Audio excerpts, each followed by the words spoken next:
Kami himbau kepada para pembimbing, para ustadz, betul-betul jika ingin menyampaikan sesuatu, adalah jangan sesuatu yang gampang menjadikan orang bingung. Sholat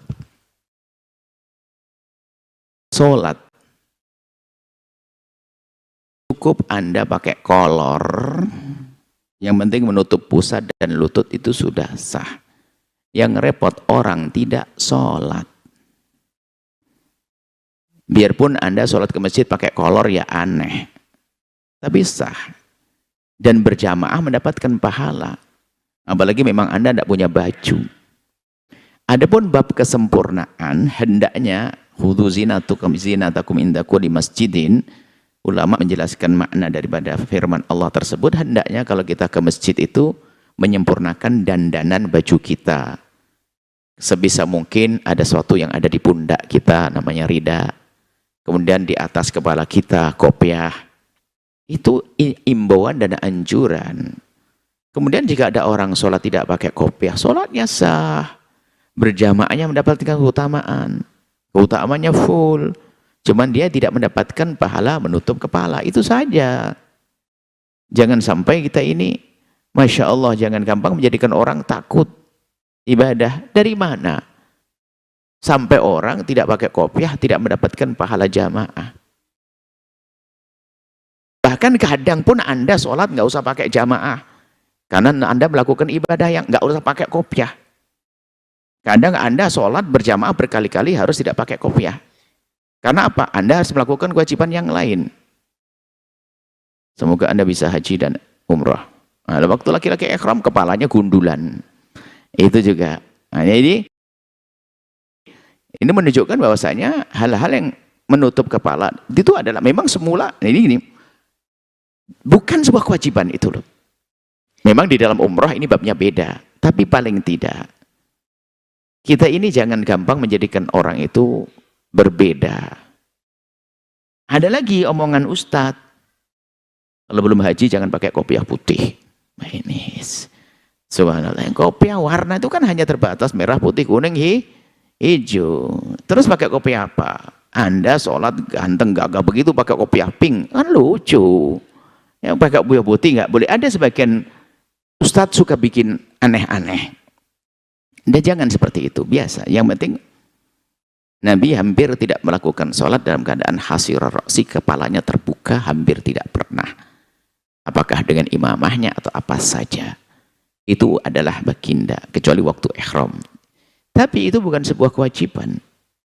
Dan ada sahabat Nabi yang melakukan sholat tidak ada tutup kepala.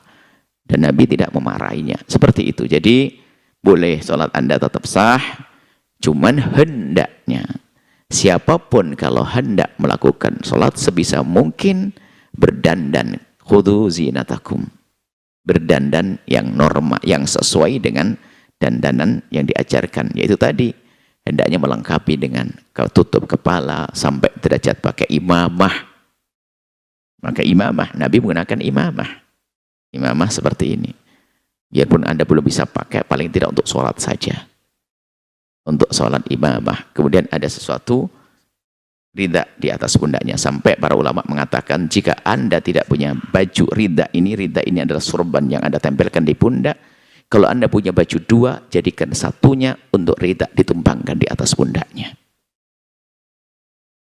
Itu kesunahan. Kalau orang enggak, ya jangan dianggap sholatnya tidak sah.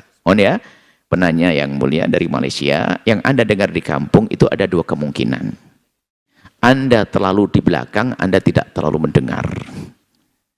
Sehingga Anda salah paham. Lebih baik saya menyalahkan Anda daripada saya menyalahkan ustadz di kampung ya. Mungkin Anda salah dengar, salah paham. Kalau Anda salah dengar, salah paham, ya pahami yang kami sampaikan, selesai. Kalau memang ada ustadz begitu, ya sama. Itu ustadz yang kalau ngomong begitu dulu waktu ngaji, sepertinya di belakang, salah paham, salah dengar juga. Jadi setelah ini insya Allah nggak ada salah paham, salah dengar. Kemudian mau pergi ke masjid, ada orang nggak pakai kopiah, kaos oblong. Apakah saya sholat jamaah dengan dia? Iya dong. Masa sholat sendiri? Dari mana sholat kaos oblong menjadikan sholat tidak sah? Ini kan?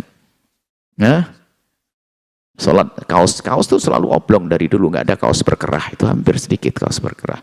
Namanya kaos ya oblong. Tidak, maksudnya sederhana. Yang terpenting adalah bagaimana menutup aurat antara pusat dengan lutut bagi kaum pria.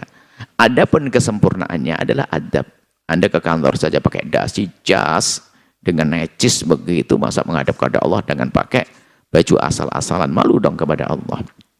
Sehingga sebagian para kekasih Allah itu memilih baju terbaiknya, menggunakan minyak wanginya untuk melakukan sholat.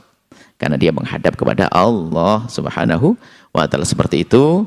Kemudian Anda pun, kemudian yang terakhir, jika Anda menemukan ada ustadz-ustadz semacam itu, ya yang lembut dong ingatkannya, jangan membodoh-bodohkan mereka. Kadang-kadang sebagai anak muda, kadang-kadang terlalu bersemangat, langsung habis itu mengirim surat, ustadz itu salah, wah, Anda bikin ribut juga.